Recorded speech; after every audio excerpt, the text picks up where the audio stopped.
Hi viewers, welcome to our channel. ప్రస్తుతం మనతో పాటు జగదేవ్ గారు సీనియర్ జర్నలిస్ట్ ఉన్నారు. వారితో ఒకసారి మాట్లాడదాం. సార్ నమస్కారం. సార్ నమస్తే. సార్ రాజ్ తరుణ్ అండ్ లావణ్య వీళ్ళ వివాదం అయితే రోజు రోజుకి ఇంకా ముదురుతుందని చెప్పుకోవాలి. సార్ సో లావణ్య ఎన్నో ఆరోపణలు చేసింది రాజ్ తరుణ్ మీద. ఈ ఆరోపణలో ఇంకొక ఆరోపణ కూడా ఇప్పుడు చేయడం చూస్తున్నాం సార్. అరియానా గ్లోరీ ఎవరైతే ఉన్నారో యాంకర్, ఆమెను కూడా రాజ్ తరుణ్ ప్రెగ్నెంట్ చేశాడని కొన్ని సంచలన వ్యాఖ్యలు చేయడం ఇప్పుడు ఇంకా కాస్త దుమారం రేపాయి సార్. మరి వ్యాఖ్యల్ని ఏ విధంగా చూస్తారంటారు? మీరేం చెప్తారు సార్ దీనిపైన? ఈ వ్యాఖ్యల్ని మళ్ళాంటి వాళ్ళకి ఫీడ్ ఇచ్చారేమో అనిపిస్తుంది నాకు.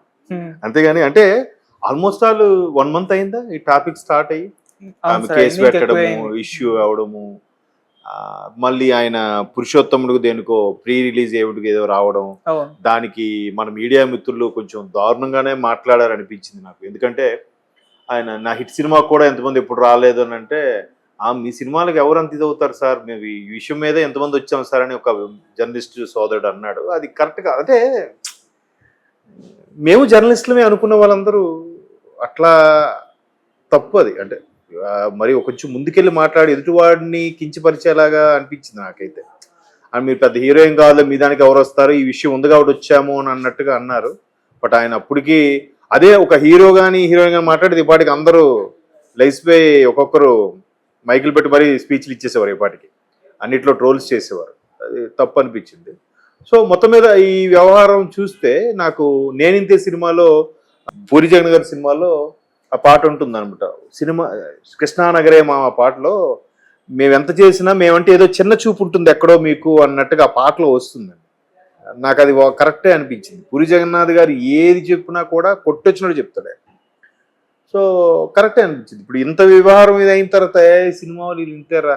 ఇప్పుడు ఆవిడ ఆల్రెడీ 2 సార్లు లావణ్యతో అబార్షన్ అయ్యింది, దానికి కేస్ షీట్లో కూడా ఆయన సంతకం పెట్టాడు, కావాలంటే ప్రూఫ్స్ ఇస్తానని ఈవిడ చెప్పడం, మళ్ళీ మాల్వి మల్హోత్రాతో కూడా కొన్నాళ్ళు తిరుగుతున్నాడు అని చెప్పడం, ఆ తర్వాత ఈ లావణ్య కూడా రాజ్ తరుణ్ ముందు వేరే వాడు ఒకడు ఉండేవాడు, వాడి మీద కూడా లావణ్య కేసు పెట్టింది, ఆ కేసు తాలూకు ఎఫ్ఐఆర్ కాపీ నా దగ్గర ఉందని రాజ్ తరుణ్ చెప్పడం, ఇప్పుడు మళ్ళీ హర్యానాతో కూడా ఎట్లాగే అబార్షన్ ఏదో జరిగిందని ఇవ్వడం, వీళ్ళు మళ్ళీ ఒక టీవీ షో డిబేట్కి వెళ్ళినప్పుడు పబ్లిక్గా కొట్టేసుకోవడం, ఈవిడ చెప్పిస్తడం, ఎవరో శేఖర్ భాష అంటే ఎవరో, ఈ రకరకాల ఇవన్నీ చూస్తుంటే ఇండస్ట్రీలో ఉండే రకరకాల కోణాలని బయట పెడుతున్నారా, మరి కాస్త ఇండస్ట్రీ అంటే ఆ పాటలో అన్నట్టుగా చిన్న చూపు ఉంది అనే అంశాన్ని మరి కాస్త ఎక్కువ చేసేలాగా చేస్తున్నారేమో అని బాధ అనిపిస్తుంటుంది ఒక్కోసారి. అంటే మీడియా మిత్రులు చాలా మంది ఇండస్ట్రీకి చాలా దగ్గరగా అనుబంధంగా ఉండేవాళ్ళు చాలా మంది ఉన్నారు.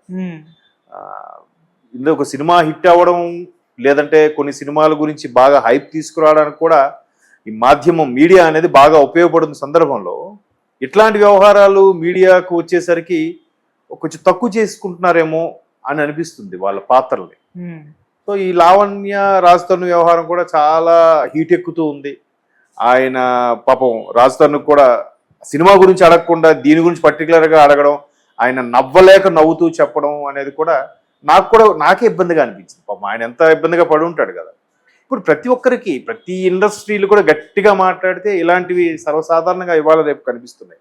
ఇప్పుడు ఇవాళ పొద్దున్న లెగ్గాన న్యూస్ చూస్తే కాకినాడలో గవర్నమెంట్ హాస్పిటల్ జీజీహెచ్లో ఒక అబ్బాయికి జాయిన్ చేశారట. ఎందుకు? ఒక పెద్దింటి అమ్మాయిని ఎవరినో ప్రేమించాడని వాళ్ళ తాలూకు మనుషులు ఈ అబ్బాయిని చెదగొట్టారు. ఇప్పుడు ఆడు ప్రాణ పరిస్థితిలో ఉన్నాడు. ఇంకో దగ్గర ఒక పేదింటి అమ్మాయికి పెద్దింటోడు మోసం చేసిన సంఘటన. ఇట్లా ప్రతి దగ్గర ప్రతి వర్గంలోనూ ప్రతి ఇండస్ట్రీలోనూ ఉన్నాయి. బట్ సినిమా ఇండస్ట్రీ అనేసరికి అందరికీ తెలిసిన ముఖాలు అవడం వల్ల, లేకపోతే పవర్ఫుల్ మాధ్యమం అనుకోవడం వల్ల ఏంటో కానీ ఏంటి పైగా జనాల్లో కూడా చాలా యాంగ్జైటీ. వాళ్ళ బెడ్రూమ్లో ఏం జరుగుతున్నాయి, లేదా వాళ్ళ పర్సనల్ విషయాలు ఏం జరుగుతున్నాయి అనేసరికి ఆ న్యూస్ ఫస్ట్ చూస్తారు. అట్లా అయిపోయిన పరిస్థితుల్లో వీళ్ళు పర్టికులర్గా దానికోసమే వీళ్ళు అడగడం, అంటే మేము కొత్తగా వాడి పర్సనల్ లైఫ్ గురించి అడుగుతున్నాం, మాట్లాడుతున్నాం అంటే వీడి గురించి 10 మంది ట్రోల్స్ చేయడం, ఇట్లాంటివి ఇంట్రెస్ట్ ఎక్కువైపోయాయి జనాలకి. నా గురించి మాట్లాడుకుంటున్నారా, గుడ్ ఆర్ బ్యాడ్ జనాలకు వెళ్ళిపోవాలి, నా గురించి ప్రతి ఒక్కరు మాట్లాడేసుకోవాలి అన్నట్టుగా ఉంది. సో ఇది పక్కన పెడితే ఇంకా రాజ్ తరుణ్ లావణ్య వ్యవహారం అసలు ఇంకా దుమారం రేగుతూనే ఉంది. కొంతమంది మర్చిపోయారు. Already 3rd page 4th page వార్త అయిపోయింది ఇది లావణ్య రాజ్ తరుణ్ విషయం. బట్ లావణ్య కూడా పబ్లిక్ గా రావడం, ఆమెకి అడుగుతున్నప్పుడు కూడా చెప్తుంది, ఇలాంటి విషయాలు మీరు నన్ను అడగడం కాదు, తన్ను అడగండి, నేను ఏవైతే ఆరోపణలు చేస్తున్నానో అవన్నీ వాస్తవాలా కాదా తన్ను అడగండి, అడిగితే ఒక క్లారిటీ వస్తుంది. బట్ తనకి నాకు కలపకుండా ఉండడం కోసం అటువైపు వాళ్ళు చాలా మంది చాలా ప్రయత్నాలు చేస్తున్నారు, అటువైపు పెద్ద పెద్ద తలకాయలే ఉన్నాయన్నట్టుగా ఈవిడ అంటుంది. మరోవైపు నేను విన్న వార్త ఏంటంటే, ఏదైతే టీవీ షోకి వెళ్ళి ఇద్దరు ఆర్గ్యుమెంట్ అయ్యిందో ఆ సదరు వ్యక్తిని కూడా రాజ్ తరుణ్ వైపు వ్యక్తులే, లేకపోతే రాజ్ తరుణ్ గారు అవ్వచ్చు, రాజ్ తరుణ్ బాగా అభిమానులు అవ్వచ్చు, ఆయన ఇష్టమైన వ్యక్తులు అవ్వచ్చు, వాళ్ళు ఆయన ఆ విధంగా తీసుకొచ్చి ఆయనతో రాజ్ తరుణ్ డైరెక్ట్గా మాట్లాడలేనివి ఆయనతో మాట్లాడిస్తున్నారు, ఆ పాత్ర కూడా ఒకటి క్రియేట్ చేయబడింది అన్నట్టు కూడా వార్తలు వస్తున్నాయి. ఏది ఇప్పుడు 4 గోడల మధ్యన ఇద్దరు భార్యాభర్తలకి ఎప్పుడైనా గొడవ అయ్యి అది విడాకుల వరకు వెళ్ళింది అని అంటే, మన భర్తని సపోర్ట్ చేస్తామో భార్యని సపోర్ట్ చేస్తామో చెప్పలేం. ఎవరి వెర్షన్ వాళ్ళది, ఎవరి వాదం వాళ్ళది. మొగుడు ఇలా చేయడం వల్ల నాకు విసిగిపోయి నేను ఇచ్చేసాను తనంటుంది, లేదు అది అన్నిటికీ మొండికటం, దేనికి చెప్పిన మాట విందు, రివర్స్ అవుతుంది అంటాడు వీడు. ఏది నమ్మాలి?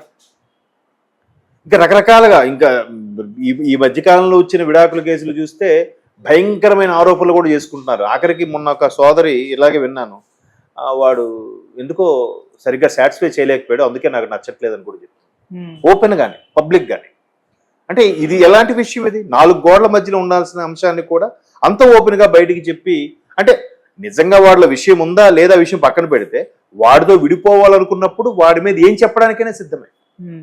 అట్లాగే ఇక్కడ కూడా నాకు ఆడ కావాలి, నేను దక్కించుకోవాలి అనుకున్నప్పుడు ఈమె ఎన్ని చెప్తుంది, ఆయన ఏమంటున్నాడు, నేను ఏమైనా కోర్టులోనే తీర్చుకుంటా, ఆమెకు సంబంధించిన విషయాలన్నీ నా దగ్గర ఉన్నాయి, ఇక్కడ మీ దగ్గర ఏం చెప్పను, మీ దగ్గర ఏం బయట పెట్టను.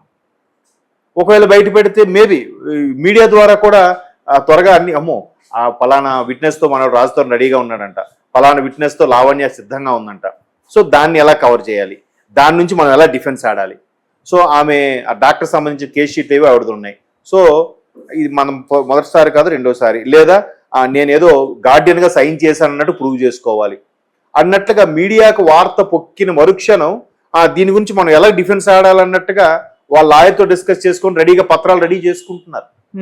అట్లాగా అనిపిస్తుంది నాకు. సో ఈ వ్యవహారం ఎంతవరకు వెళ్తుంది అనేది చెప్పలేం. ఇప్పుడు ఈవిడ వైపు కూడా పవర్ఫుల్ లాయర్ ఉన్నారు, ఆయన శంకర్ గారు, అటువైపు కూడా పెద్ద పెద్ద తలకాయలు ఉన్నాయి కాబట్టే రాజ్ తరుణ్ అంశం ఇంతవరకు తెర మీదకి రావట్లేదు అన్నట్టు కూడా వార్తలు ఉన్నాయి. అయితే ఈవిడ వచ్చినంత తరువుగా మీడియా ముందుకు కానీ జనాలకు కానీ ఆయన రావట్లేదు. తప్పు చేశాడు కాబట్టి ఆయన రావట్లేదు జనాల్లో కూడా ఈవిడ అంటుంది. నేనేం తప్పు చేయలేదు ఈ వ్యవహారంలో, నేను ఎంతో కొంత క్రేజీ ఉన్న హీరోని నా కెరీర్ నాశనం అవుతుందని భయంకి నేను బయటికి రావడానికి ఇవ్వట్లేదు, నేను సమయం సందర్భం వచ్చినప్పుడు కోర్టులో ప్రవేశపెడతానని ఆయన అంటున్నాడు. ఎవరి మాట నమ్మాలి, ఎవరి మాట నమ్మకూడదు?